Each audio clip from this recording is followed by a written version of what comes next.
Oke, bismillahirrahmanirrahim. Assalamualaikum warahmatullahi wabarakatuh. Perkenalkan, kami dari kelompok 6 yang beranggotakan saya, Belena Dewi Fujiastuti, dan juga ketiga rekan saya, yaitu Nita Nurajijah, Nurlela, dan Rindi Yulistiani Utami Putri.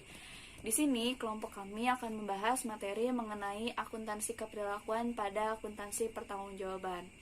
Sebelumnya, untuk mengefisiensikan waktu, mari langsung saja kita pada pembahasan yang pertama, yaitu terkait dengan apa itu akuntansi pertanggungjawaban. Nah, akuntansi pertanggungjawaban merupakan sebuah konsep atau sistem akuntansi yang dikaitkan dengan pusat pertanggungjawaban yang ada di dalam sebuah lembaga atau perusahaan.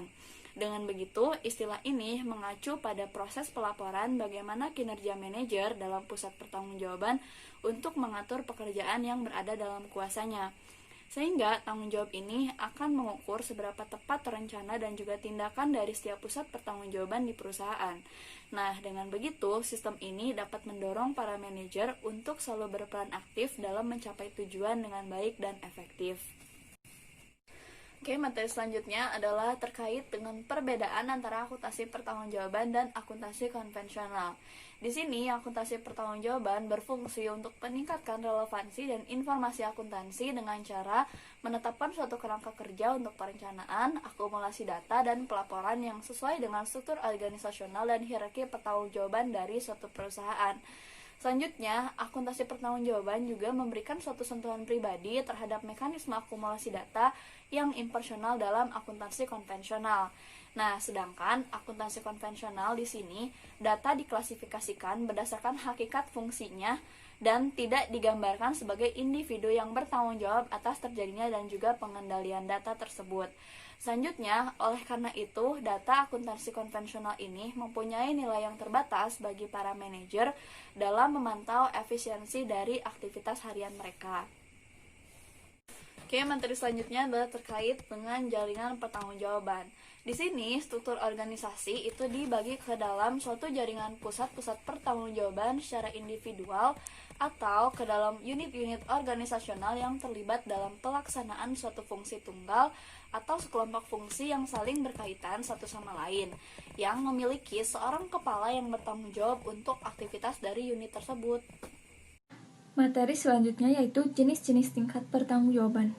Pusat-pusat pertanggungjawaban individu berfungsi sebagai kerangka kerja untuk mengukur dan mengevaluasi kinerja dari manajer segmen.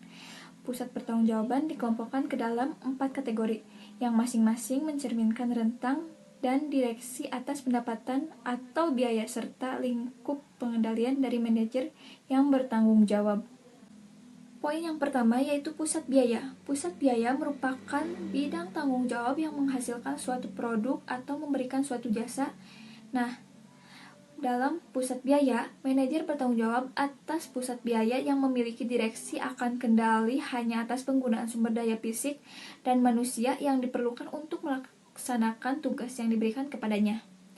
Selama proses perencanaan, para manajer pusat biaya diberikan kuota produksi dan dapat berpartisipasi dalam menetapkan tujuan biaya yang realistis dan adil untuk tingkat output yang diantisipasi. Poin yang kedua yaitu pusat pendapatan. Nah, dalam pusat pendapatan ini, manajer di pusat pendapatan hanya memiliki kendali terhadap biaya pemasaran langsung dan kinerja mereka akan diukur dalam hal kemampuan mereka untuk mencapai target penjualan yang telah ditentukan sebelumnya dalam batasan waktu tertentu. Yang ketiga yaitu pusat laba. Pusat laba adalah segmen di mana manajer memiliki kendali baik atas pendapatan maupun biaya. Direksi yang mereka miliki terhadap biaya meliputi beban produksi dari produk atau jasa.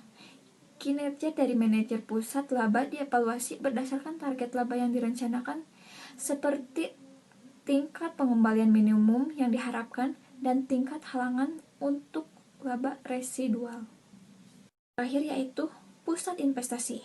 Nah, dalam pusat investasi ini, manajer pusat investasi bertanggung jawab terhadap investasi dalam aktiva serta pengendalian atas pendapatan dan biaya. Mereka bertanggung jawab untuk mencapai margin kontribusi dan target laba tertentu, serta efisiensi dalam penggunaan aktiva.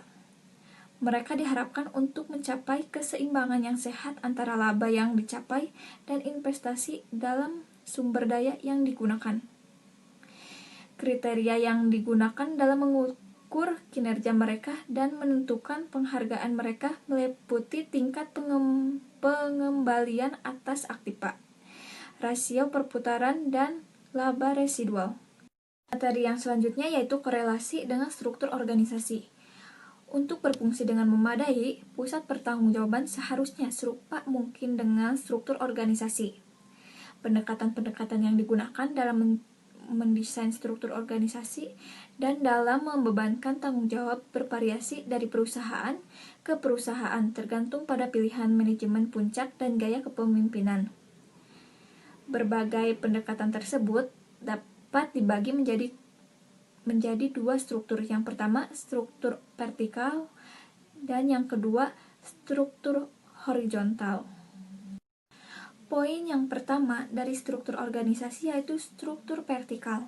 Dalam struktur vertikal, organisasi dibagi berdasarkan fungsi-fungsi utama. Tanggung jawab secara keseluruhan untuk fungsi produksi, penjualan, dan keuangan diberikan kepada wakil direktur yang mendelegasikan tanggung jawab mereka ke struktur yang di bawahnya sesuai dengan hierarki. Tetapi, tanggung jawab akhir untuk setiap fungsi tetap berbeda di tangan mereka. Yang kedua yaitu struktur horizontal. Struktur horizontal ini maksudnya adalah untuk membebankan tanggung jawab atas laba dan investasi kepada beberapa direktur. Maka, struktur horizontal untuk pendelegasian tanggung jawab adalah yang paling sesuai. Struktur tersebut dapat dibagi berdasarkan produk atau area geografis.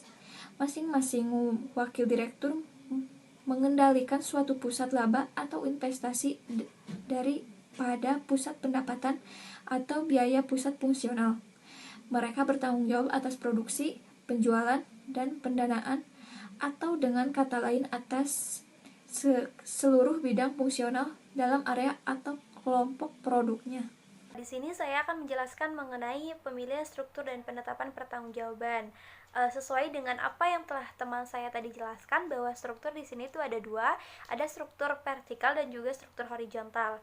Nah, tetapi tidak satupun struktur yang telah teman saya jelaskan tadi yang lebih superior. Kenapa? Karena efisiensi penggunaannya bergantung pada berbagai faktor lingkungan. Contohnya, pada perusahaan kecil, presiden direktur mungkin memilih untuk tetap mengendalikan seluruh aktivitas dan hanya mendelegasikan wewenang dan tanggung jawab secara parsial berdasarkan fungsi, yaitu struktur vertikal. Nah, contoh selanjutnya yaitu perusahaan yang menghasilkan dan menjual beberapa produk yang sangat terdiferensial mungkin menggunakan struktur horizontal. Jadi, jenis struktur yang dipilih akan mempengaruhi jaringan pusat pertanggungjawaban yang pada gilirannya berfungsi sebagai suatu kerangka bagi arus data dan kebutuhan pelaporan. Yang selanjutnya yaitu penetapan pertanggungjawaban. Nah, dalam penerapannya harus disertai dengan penilaian dan akal sehat yang baik. Yang diantaranya yang pertama, orang dengan wewenang baik atas akuisisi maupun penggunaan barang dan jasa sebaiknya dibebankan dengan biaya dari barang dan jasa tersebut. Yang kedua, orang yang secara signifikan dapat mempengaruhi jumlah biaya melalui tindakan-tindakannya dapat dibebankan dengan biaya tersebut. Yang ketiga, bahkan orang yang tidak dapat mempengaruhi secara signifikan jumlah biaya melalui tindakan langsung dapat dibebankan dengan elemen-elemen untuk mana manajemen ingin agar orang tersebut memperhatikannya, sehingga ia akan membantu mempengaruhi orang lain yang bertanggung jawab. Baik, selanjutnya di sini saya akan menjelaskan tentang perencanaan, akumulasi data, dan pelaporan berdasarkan pusat pertanggungjawaban. Yang pertama ada anggaran pertanggungjawaban, di mana karakteristik dari anggaran pertanggungjawaban ini adalah bahwa manajer pusat pertanggungjawaban dibebani target kinerja hanya untuk pos-pos pendapatan dan biaya yang mereka kendalikan, dan proses penyesuaian anggaran ini dimulai dari tingkat organisasi terendah yang nantinya akan diteruskan kepada tingkat organisasi selanjutnya gitu ya, yang melalui rantai komando yang berbentuk piramida. Nah, yang kedua itu ada akumulasi data. Jenis akumulasi data ini memberikan kepada manajemen informasi yang terkait dengan beberapa dimensi operasinya. Dan yang ketiga ada pelaporan pertanggungjawaban, di mana pelaporan pertanggungjawaban atau laporan kinerja secara periodik. Laporan ini merupakan media lewat mana sih biaya-biaya ini dikendalikan, efisiensi manajerial diukur, dan pencapaian tujuan ini dinilai. Nah, dan yang selanjutnya itu ada asumsi keperlakuan dari akuntansi pertanggungjawaban, di mana yang pertama itu ada manajemen berdasarkan perkecualian adalah mencukupi untuk mengendalikan operasi secara efektif. Dan yang kedua, manajemen berdasarkan tujuan akan menghasilkan anggaran, biaya standar, tujuan organisasi, dan rencana praktis untuk mencapainya yang disetujui bersama. Dan yang ketiga, ada struktur pertanggungjawaban dan akuntabilitas mendekati struktur hierarki organisasi. Yang keempat, para manajer dan bawahannya rela menerima pertanggungjawaban dan akuntabilitas yang dibebankan kepada mereka melalui hierarki organisasi. Dan yang kelima, sistem akuntansi pertanggungjawaban mendorong kerjasama dan hukum persaingan. Sekian yang dapat kelompok kami sampaikan, kurang lebihnya mohon maaf. Wassalamualaikum warahmatullahi wabarakatuh.